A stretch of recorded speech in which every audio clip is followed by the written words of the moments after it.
Samir Nasri's Web of Hate!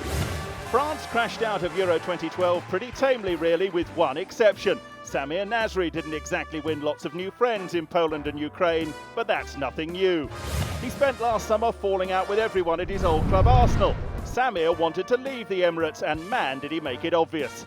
An offer of 90 grand a week wasn't enough to tempt him to stay, and 24 hours after he'd signed for Manchester City, Nasri had a go at Arsenal for delaying the deal and said Gunners' fans lacked passion. He found they had plenty when he went back to the Emirates in November. After playing a fairly minor role in City's Premier League success, Nasri headed off to the Euros with France, and when the inevitable squabbling started, he had a new enemy, teammate Hatem Ben Arfa. The two midfielders apparently had some energy for a changing room bust-up after not exactly overdoing things during the 2-0 defeat by Sweden.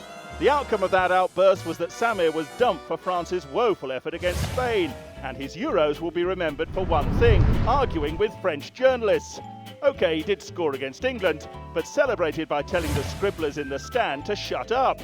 A point he expanded on after the Spain game with a properly rude outburst and an offer of a punch-up with one pressman who'd upset him.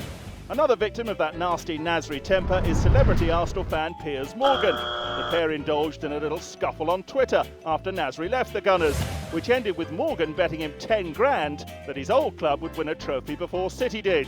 One Premier League title later, the king of chat had to write a hefty cheque for charity.